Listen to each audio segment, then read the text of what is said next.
ઓમ ગણેશ. ચાલો આજે મંદિરમાં કઈ રીતે દર્શન કરવા જવું તેના વિશે થોડું જાણીએ છીએ. તમને લોકોને જાણીને નવાઈ લાગશે કે પણ મંદિરમાં જ પણ દર્શન કરવાની પદ્ધતિ હોય છે, તો તેનો જવાબ છે હા. કારણ શિસ્ત અને નિયમ આપને ગમે છે તો ભગવાન બંને પણ ગમતા હોય છે. તો તેના નિયમો આ મુજબ છે. પહેલું, હવે જ્યારે આપણે મંદિરે દર્શન કરવા જઈએ ત્યારે ઘરેથી સંકલ્પ કરીને નીકળવું. સંકલ્પ કરીને જે મંદિરે દર્શન કરવા જાશો તો ભગવાન તમારી રાહ જોતો હશે. બીજું, જો મંદિર તમારી ઘરની નજીક હોય તો તમારે ખુલ્લા પગે મંદિરે દર્શન કરવા જવાનું છે, અને જો મંદિર દૂર હોય તો ચંપલ પહેરીને જવાનું છે. પણ યાદ એટલું રાખવાનું છે કે મંદિરથી 100 ફૂટ દૂર આપણા ચંપલ ઉતારવાના છે. બીજી વાત, મંદિરના પગથિયે આપણું માથું અથવા શીશ નમાવવાનું છે.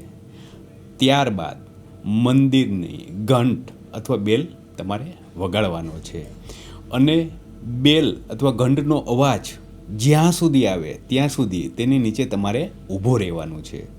અને વૈજ્ઞાનિક રીતે પણ પ્રસ્થાપિત થયેલ છે કે મંદિરના ઘંટ બેલનો અવાજ મનુષ્યના શરીર માટે ખૂબ જ લાભદાયી છે.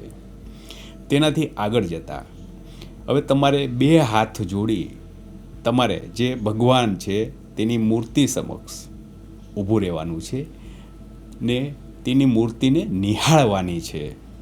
અત્યારે ખાસ ધ્યાન રાખવાનું છે કે આપણે આંખો બંધ કરવાની નથી. આંખો ખુલ્લી રાખી ભગવાનના રૂપને, મૂર્તિને નિહાળવાની છે.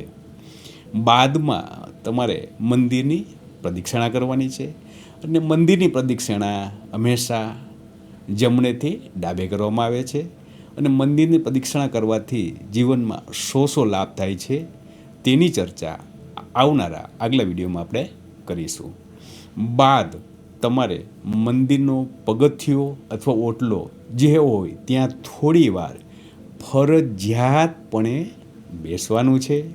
બાદ તમોએ જે ભગવાનના દર્શન રૂપ નિહાળેલ છે તેને આંખો બંધ કરી નિહાળવાના છે, વાગડવાના છે.